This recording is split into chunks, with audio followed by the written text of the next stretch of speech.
Hey, if you like this kind of content, how about subscribing to our channel if you haven't done that yet? Do us that solid and take care of that business. Subscribe to the channel, hit the alarm bell, that way you get all of our drops. Also, I'm trying to get to my first 1,000 subscribers, so if you can help along with that, go ahead and do that too. So, what are we waiting for?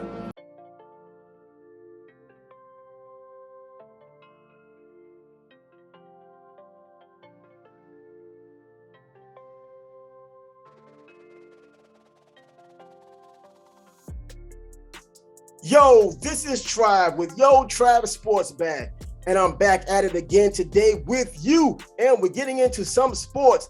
Yes, it's boxing once again. The boxing gods have been good to us, so I'm going to be good to you. They extended that courtesy to me. It's my job and my duty to bring you the best sports talking right now. Boxing is the huge thing going on. Of course, the NBA Finals is going on right now, but no one's really going to this channel to check out the NBA, even though I've put NBA material out there in the past. The analytics says you're okay with it, but you love boxing. I'm still going to do the do and do a lot of the sports that I said I was going to do, so don't worry about it. But this time, at this moment, you know why you're here. I, of course, know why you're here. You saw the thumbnail. Undisputed.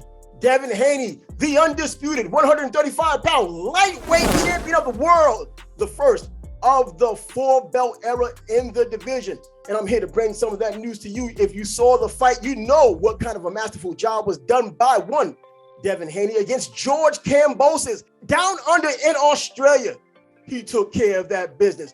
Devin Haney absolutely positively embarrassed George Kambosos on his home floor, home country, home ring in front of nearly 50,000 spectators. And was it really 50,000? Who knows? Who cares? Because it was more like a silent movie. Charlie Chaplin brand of silent movie. No one had a reason to be happy about what was going on, even though they tried to act like something went on when it really didn't. Every time Kambosos missed and he was close, they were happy. When he missed and he was far, they weren't as happy. But when he did contact, they nearly passed out. But it wasn't enough to win the rounds, even though the judges tried their very best with a 116 score in a couple of these cards. Are you kidding me? But that's boxing. That's the road. Devin wasn't the B-side, but they tried to treat him as such. We saw the talent. 12 easy rounds of boxing is what Devin Haney brought to the table, and George Kambosos, after all of the hype, all of the talk, all of the threats, all of the so-called gamesmanship, could not do anything about it. He did not have a say in the matter other than being the fodder for Devin Haney, a punching bag, for lack of a better word. Australia was not ready for that kind of dominance. They wanted something. They needed something. They tried to make this the biggest fight in Australian history, even though we've seen other fights. But this is what they were doing to hype themselves up and give their boy George Kambosos Jr. a chance to win the belt. He won the belt. He was the belt holder.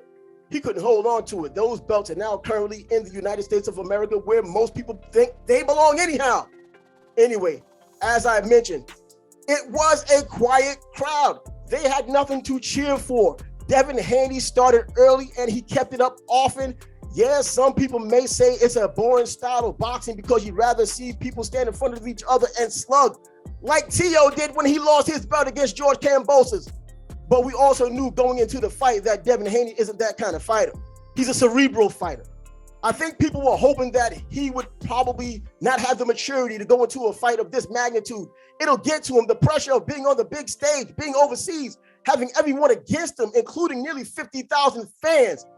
They thought it would get to him and he would go outside of the game plan like a lot of young fighters do. And he didn't. This here is a special fighter, Devin Haney, and he proved it once again. The crowd tried to jump on everything, and it didn't matter because that strong jab of Devin Haney.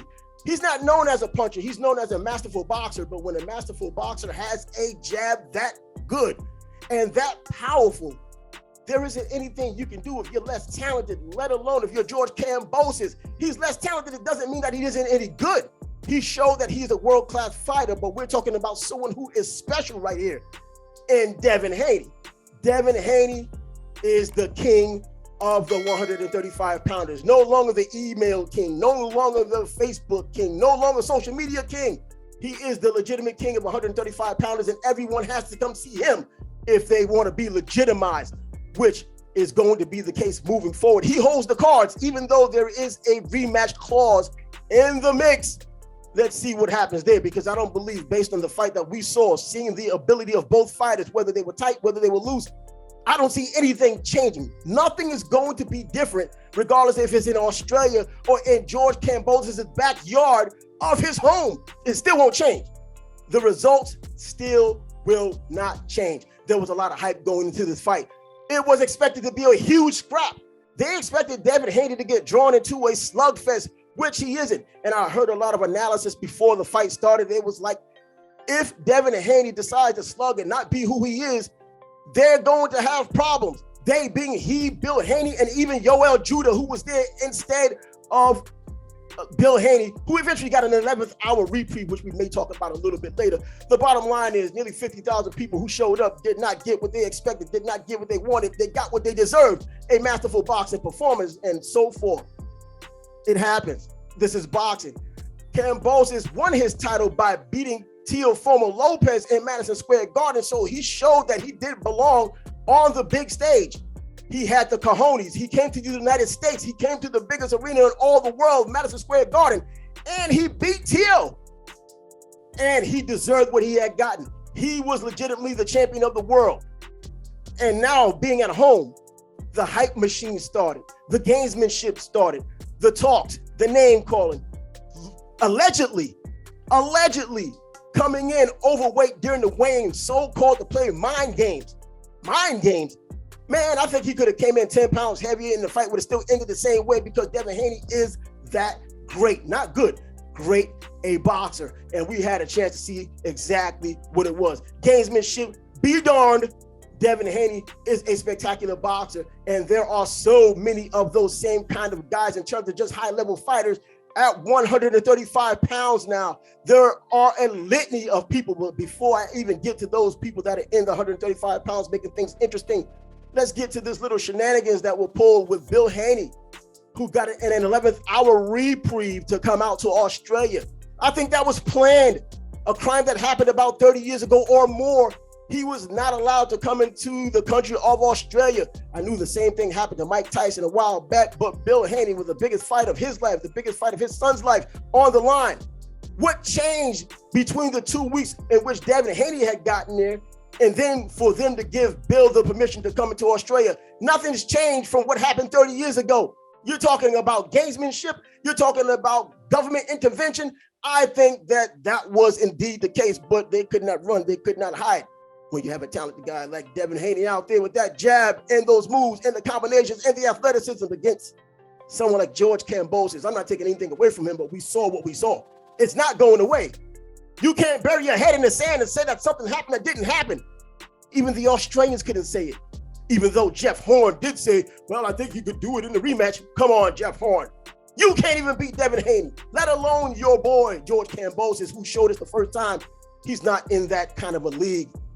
Masterful boxing, once again, it always comes down to masterful boxing when it comes down to Devin Haney or a lot of these young guys with the skills to pay the bills. Devin Haney boxed beautifully. Can I say it any stronger or any better than that? He stayed true to who he was. He did not let the moment overwhelm him. His father was there. He felt comfortable. Yoel Judah was there, who's been there with him since he was a kid, so he felt comfortable whether his father was there or not. But he stayed on point. He stayed to the game plan, and he just boxed. I talk about, and if you listen to this video, when I do get onto the boxing, I talk about that spatial distance. Spatial distance matters a whole lot. He has that innate ability to know when to throw a punch, where he's at, when he's throwing the punch, what angle to use to throw the punch, and be in the best position possible to get back defensively, and then counter if he needs to do it just as much. That strong jab he used that made Kambosos constantly reset, just pretty much spelled the end of Kambosos' reign. And that's what it was. Kambosos could not do anything. How many times do I have to say he could not do anything? If you watch the fight, tell me what he could have done. I mean, he could have brought in a chair. He could have brought in a switchblade, and he might have gotten counted with that. George Kambosos doesn't need to be disrespected, but we need to see exactly what was happening during this fight. The jab, the most important punch in boxing for people who know boxing. And if you're watching a boxing match with a masterful boxer, you should know that as well. The jab was in full display. A power jab, the beautiful jab. It was thrown correctly, thrown at different angles, and it got the same result, keeping George Kambosos off balance, keeping George Kambosos resetting, which he could not afford. And he could not pay the bills. Devin Haney took care of that business. Now, because of the loss, there may be a rematch. There probably will be a rematch, but nothing will change. But so we can look at the entire picture of 135 pounds right now. Of course, it's led by our new undisputed lightweight champion of the world, Devin Haney. But you have a lot of beautiful names there, and this is as stacked a 135-pound class as I've seen, I think, since I've been alive. We've had great fighters there, but not coexisting like it is here, and with potential for other people on 130, like Shakur Stevenson going from 130 to 135. Devin Haney's ultimately going to move up to 140, but he's going to be down at 135, handling business and taking care of big names in the meantime, because there's nothing but big names there to fight. Anything else will be an embarrassment of riches. Vasily Jurov now wants to be the next guy. He's going to come from war in order to fight Devin Haney. And we know he's war-tested in the ring, and now we know he's war-tested in real war. So that should be a scrap if it ever comes together. But if he doesn't do that, there's still Teofimo Lopez. Teofimo Lopez is a power puncher and a good boxer and a young fighter, a powerful guy. That's going to be a spectacular fight. He and Devin Haney had this going back and forth thing 4 years now, so it's time that someone pays the bills. How about Isaac Cruz, who stepped up on the scene after fighting Gervonta Davis and giving a great account of himself? Such a great account that Ryan Garcia didn't want to have anything to do with him, even though he was supposed to fight him. Those are the names that are in this class. And I mentioned Shakur Stevenson coming from 130 pounds up to 135. That's going to be so ridiculous. Ryan Garcia is not a bad fighter himself. He has fights coming up, and he's going to be in the mix. I'm sure he wants to get in the mix because everybody's been running their mouths for all of these years. Now it's time to get it right. Let me know what you think about what I've said. Did I ramble on? Did I give you any points? Is there anything that you didn't know that I had cleared up for you? Or do you know it all just like I do? If so, let me know. Put it in the comments. Thank God for the comments. People are coming in there speaking about boxing because we have so many passionate fans and people who follow this page. And if you haven't, just hit the subscribe button, hit the alarm bell, and you can be a part of not only this boxing, but all the sports that Yo Trap Sports Price brings to the table with the grab bag of sports. And as I'm known for saying, until next time.